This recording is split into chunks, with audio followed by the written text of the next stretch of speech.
শুনবে সবাই? অনেক দিন আগেকার কথা, একটা সুন্দর বন ছিল। সেই বনে ছিল পাখি,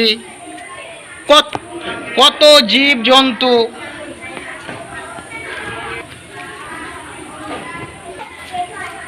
গাছে সেই বন, বনের এদিক সেদিক সেদিক ছিল ছোট্ট ছোট্ট কয়েকটা গ্রাম। মানুষেরা চাষ করে, বনের ফলমূল সংগ্রহ করে, বনের কাঠ কেটে তারা জীবিকা নির্বাহ করত।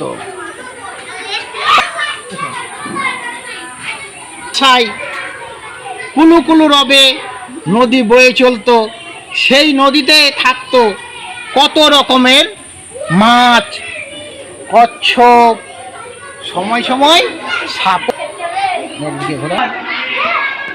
কেউ কেউ গাছের ফলমূল থাকত, সেই ফলগুলো বাজারে বিক্রি করত, বাজারে বিক্রি করে পয়সা থেকে জীবিকা নির্বাহ করত।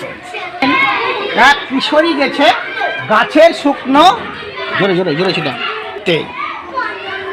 শুকনো ডালে কোপ মারে, আর এমন সময় ওর হাতে একটা বিছে, এমন সময় একটা বিছে ওর হাতে থেকে পড়ে গেল। আর এখানে ছিল, গাছের তলায় ছিল একটা কাঠবেড়ালি। কেটে গিয়ে রাগেও তরতরিয়ে উঠল সেই গাছের মগ ডালে। এক হরিণ, হরিণের মাথায় একটা ফল হরিণের মাথায় পড়ে গেল। সেদিক দৃষ্টি ছুটতে লাগলো।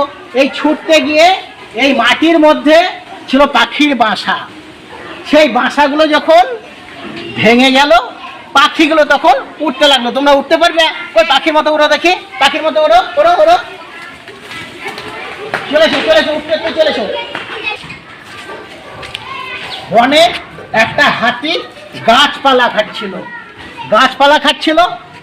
ছুটে গিয়ে একটা পাখি তার কানে ঢুকে গেল। তার কানে ঢুকলে কি হবে? প্রচন্ড ব্যথা পেয়ে সেই ক্ষেতের মধ্যে ও ঘুরপাক খেতে লাগলো প্রচন্ড ব্যথায়। আর ওর পায়ের আঘাতে এই ফসলগুলো সব নষ্ট হতে লাগলো।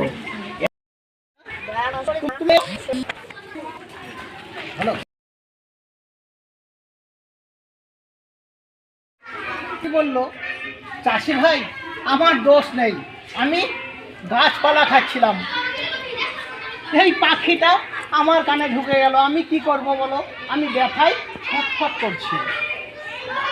পাখি তখন বলছে, আমার তো কোনো দোষ নেই, আমি তো ওরা হচ্ছে এই হরিণটা, এই হরিণ আমার বাসাগুলো ভেঙে দিল, তাই আমি দিক বিদিক শূন্য হয়ে আমি ছুটে বেড়াতে লাগলাম, আমার কোনো দোষ নেই। এই কাঠবেড়ালি